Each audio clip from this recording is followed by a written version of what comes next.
Afternoon.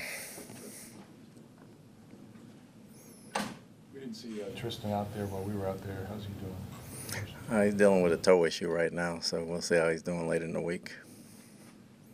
That's just something he was able to push through during the game. Yeah. A couple guys you had make the Pro Bowl worse, obviously Antoine Winfield. Can you just talk about those guys? And obviously in the case of Wirfs, he had to come back from the knee surgery. I mean, that's huge for him to make the Pro Bowl coming back from that. Just shows the respect he has around the league and what people think of him. Came back and missed part of the season and came in and played without any training camp, really, so that says a lot. Wynn's been consistent the entire time from the spring till now. He's been healthy all year. You didn't see as many wild plays, but he's probably been more consistent as far as understanding everything and deciphering everything than I've seen since he's been here. Obviously, you got Baker as an alternate who started off the season very hot. He's still one of the best quarterbacks in this league, and Dean started off the year very well as well. He's also an alternate, and he started out having a heck of a year. Coach, what gives you the most confidence in your team right now that you guys can win and break the streak here? Just our work ethic and us staying together. You know, that's the biggest thing. We understand what we put ourselves in, and we understand we're the only ones that can get us out of it. So the work ethic continues, the confidence is there with each other, and we just got to stay with that.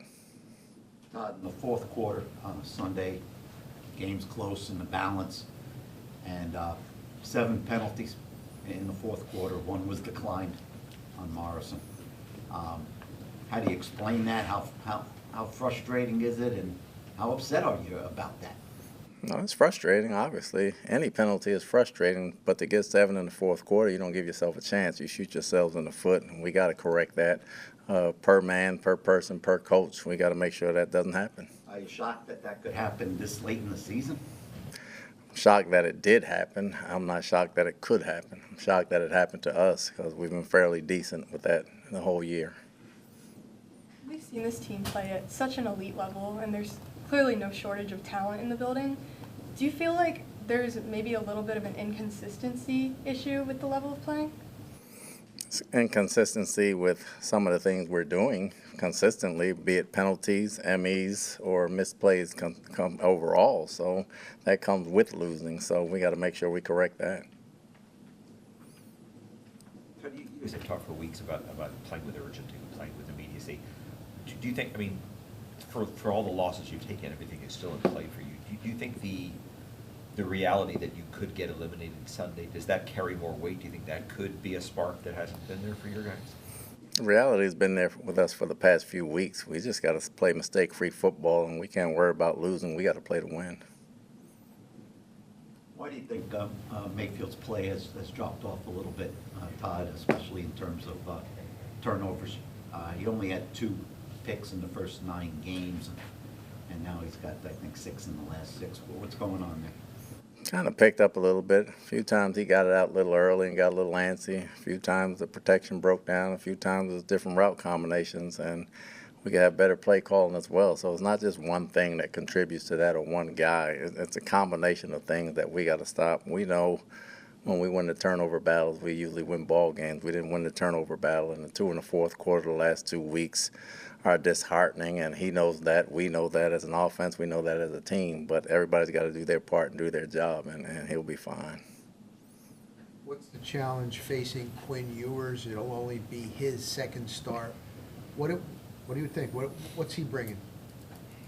He's different than Tua. He's more of a drop-back passer from that aspect, but they got so many weapons around him with the running backs and the receivers and the tight ends that he doesn't have to put it on his shoulders. He just gets the ball into the hands of playmakers, and we got to make sure we just do our job and know where everyone is. The Dolphins are 4th in the NFL in yards per carry. They have a really impressive run game in the way that they go lateral, and they have their guards and tackles pull, and the 21 personnel they use a lot. What makes Mike McDaniel such a great schemer in the run game? And as a defensive mind, how unique is this sort of run game, the formations and the personnel?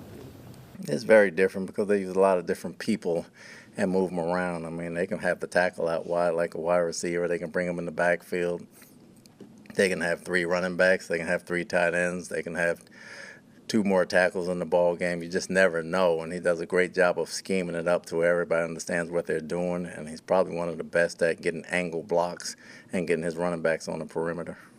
How good is that running back, Todd? Not a lot of people talk about him, maybe because Miami's not having a big season, but Etienne can really hurt you. He's outstanding. I mean, he is outstanding. He's kind of like Jahmyr Gibbs. They're kind of one and the same. If you give him a crease, you're not catching him.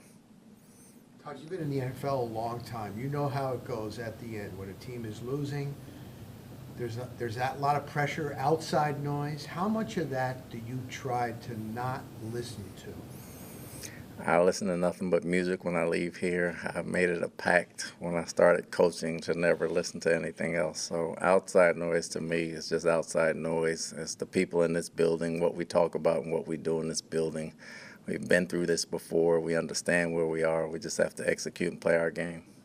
With respect to running backs, obviously, you got Bucky back, okay, and you've always said we're going to go with the hot hand. The last few weeks, Rachaad White's had some pretty big runs.